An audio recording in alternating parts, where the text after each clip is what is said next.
Sabi dito, plano talaga ng CTP, NPA, NDF na mag-alsa ang damdamin ng mga Pilipino. Yan ba ang patriotic teacher? Alam nyo, tapos na po ito sila eh. Kumbagat sa isang tao ay para silang naghihingalo. No, hindi po grave threat yun ha. Kumbagat sa isang basketball game, parang fourth quarter na, ang tambak sa kanila 50.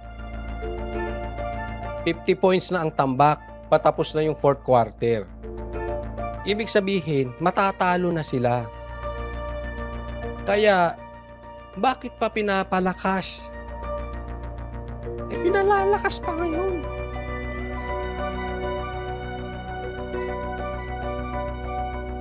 Matsusugpo na natin yung matagal na nating problema. Malapit na. Kayo, kaya, hindi sa akin na ng paghuhusga, ulitin ko. Pero, tandaan po natin, hindi bobo mga sundalo. Alam nila sino ang totoong nagpapalakas ng mga rebeldeng yan. Tandaan niyo po yan. Wala sa akin ang paghuhusga. Pero hindi nyo kayang lokohin ng sundalo. Hindi po ako nananakot. Pero tatandaan nyo, kawawa ang mga sundalo. Sila po ang naapektuhan. Marami pong napatay ang mga yan sa hanay nila. And they are not stupid.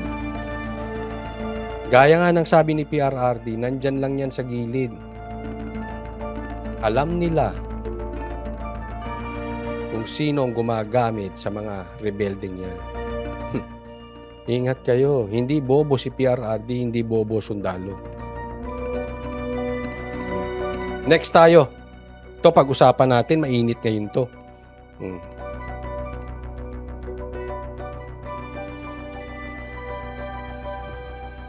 Long pulis kasunod ng irresponsableng pagpapakalat umano ng video kaugnay ng pagkamatay ng aktor na si Ronaldo Valdez. Ayan. O, ito pag-usapan natin ha. Viral na viral po ito sa mga TVJ vloggers. Ha? Ronaldo Valdez ay namatay na po, nakakalungkot. Pero may sinibak. Pag-usapan natin yan. Maging ang manager ng aktor na si Jamela Santos naglabas ulit ng sama ng loob sa pagkalat ng video. Sobrang pambabastos daw ito. Nasa frontline na balitang yan, si Camille Samonte. I cannot really comprehend. May mga taong kayang gumawa nun. Kayang mambastos. Kayang, alam mo yun, it's beyond my comprehension. Yan ang emosyonal na pahayag ni Jamela Santos, manager ng pumanaw na aktor na si Ronaldo Valdez sa programang Christopher Minute. Nanunuot pa rin ang galit ni Jamela. Ito ako po, sabi ni Garski, ang sama talaga nung ginawa nung nagpakalat ng video. Dalawa po yan. Bakit hinayaan nung mga pulis? Kaya nga may sinuspinde. Pangalawa, sa mga kapwa vloggers ko, kung kayo man ay nasa mainstream, hindi ko na po alam eh. Maging responsable naman tayo na mamamayag. Kaya nga may tinatawag na responsible broadcasting eh. Maawa naman tayo doon sa taong namatay. Hindi na importante rito kung siya ay nagpakamatay or napatay. Hayaan na po natin sa pamilya yun. Sinabi nung pamilya, bigyan nyo kami muna ng privacy. Can we not respect them? Ako medyo, pagka napapanood ko yung mga nagsasalsal pa nung balita na ito, alam nyo, ay wala po tayong pinapatukuyan Pero bilang social media vloggers o media, not everything is about views. Alam mo, binigyan tayo ng Diyos ng blessing na maging influencer. Gamitin natin to sa magandang paraan. Kasi ang blessing na yan, pwedeng ibigay yan sa ibang tao. Pinili ka, binigyan ka niyan, para magamit mo sa kabutihan, hindi sa kasamaan. Hayaan na nating mamayapa yung tao. Huwag na nating babuyin. Pakiusap lang doon sa mga, yes, alam ko, pagka kasi chismis, mas mabilis ang laki kasi ng views pag ichinismis na, ganito pala yan, ganito, natagpuan ng baril sa kamay. Alam niyo yung gano'n? Wag na po, wag na. Wala pong nabubuhay sa views lang.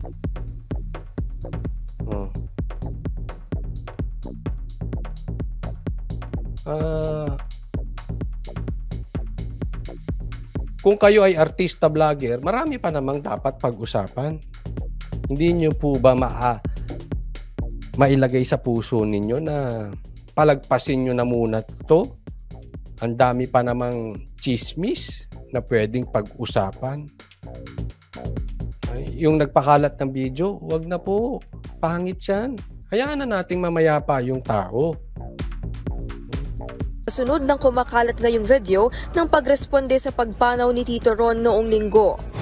We want our departed loved ones na they'll be up there, no? Na hanggang sa huling sandali gusto mong i-reminisce yung mama. I agree with you. Naku, pasensya na po. Ako na po hihingi ng pasensya sa mga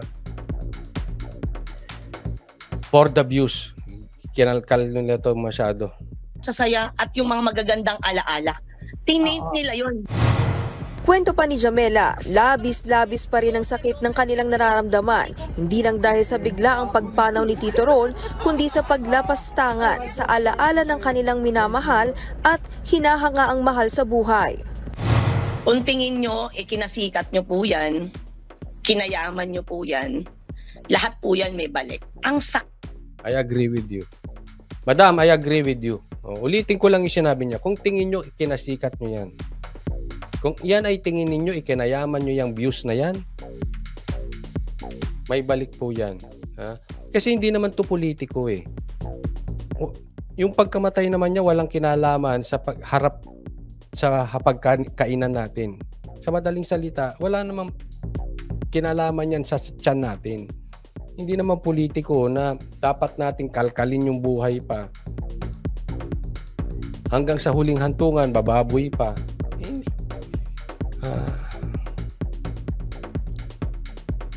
I think it's too low. It's